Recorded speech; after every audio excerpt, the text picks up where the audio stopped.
Nongeye kubaha ikaze kuri ya YouTube channel y'Abanyarwanda ariyo Rwagasabo News, ikomeza kugenda ibagezaho amakuru agiye atandukanye cyangwa se agenda ari gucaracara hirya no hino ku mbuga nkoranyambaga. Kuri uyu munsi wa none rero mu karere ka Huye ahazwi nko ku rwibutso ugana mu Matyazo, hano mu marembo ya controle technique, aho bakontororera ibinyabiziga. Nk'uko mubibona imbere ya kamera zanyu murimo murabona imodoka itukura, imodoka yigisha ibinyabiziga bisanzwe, ndetse imbere ye hari igare ndetse n'umuntu uharyamye w'umunyonzi. Nk'uko mubibona bimeze rero, uwo ni umunyegare. Iyo modoka yitambitse bityo imwitambika ijya gukata igana hano muri ukuboko kw'ibumoso ugana ku Karubanda nta kinyoteri, bityo uyu munyegare abura uko abigenza, aza mukwepa barasatirana, bityo araza agongaho n'umutwe. Uyu munyegare akaba yangiritse bikomeye cyane, bikaba bigoye kuba watekereza ko wakwanzura ko uyu muntu ashobora kuba yabaho, kubera ko umutwe wangiritse cyane biteye ubwoba. Birababaje, biteye n'agahinda rwose kubona umuntu usanzwe wigisha ibinyabiziga abandi ariwe ukora amakosa nk'ayo ngayo yo kuba yakata nta kinyoteri acanye, kandi ariwe wari ushinzwe kwigisha abantu ibinyabiziga, kuko uyu mwarimu wigisha ibinyabiziga niwe ukatanye uyu munyonzi, bityo umunyonzi abura uko abigenza agongaho. Rero birababaje kubona umuntu wigishaga abandi ibinyabiziga ariwe ufatwa nk'icyitegererezo, bityo ariwe muntu ubasha gukora amakosa nk'aya ngaya mu muhanda. Rwose birababaje, biteye n'agahinda.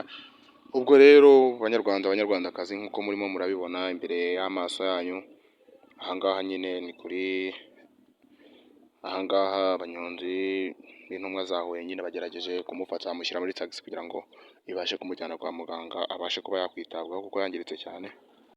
Byakomeje rero kugenda bivugwa n'abantu benshi bagiye batandukanye, bibaza uti ese ni gute umwarimu akora amakosa nk'aya ngaya? Rwose amakosa akunda gukorwa n'abanyeshuri gusa, ukibaza uti se aba barimu bigisha ibi binyabiziga koko baba bafite ibyangombwa bibemerera kuba babikora, cyangwa se barabyuka nyine bakumva ko bagomba kujya kwigisha ibinyabiziga nta n'ubushobozi babifitiye?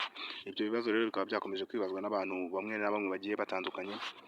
Ibyo twagerageje kwegera imbere ngo tube twabasha kubibaza, ntibyabasha kudukundira. Polisi iradukumira itubuza kuba twagerayo ngo tube twabasha kubaza amakuru byigiye imbere, ko ese barimu bigisha bafite ibyangombwa cyangwa se ni ibintu nyine biza bibagwiririye baza gukora nta bushobozi babifitiye.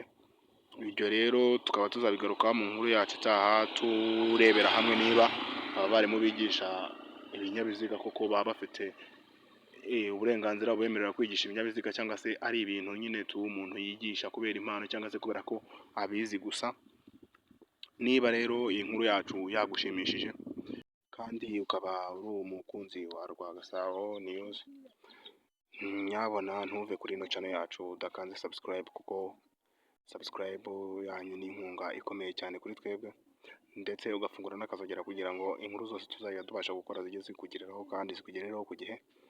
Ikindi kandi turabakunda cyane, Imana igikomeza ibahe byinshi mwifuza, ijye ibibaha nta na kimwe igabanyijemo. Ibyo nibyo tubifuza, natwe twifuriza. Muntu wakanze subscribe nawe rwose uri umuntu w'umugabo rwose, ngukoze mu kiganza.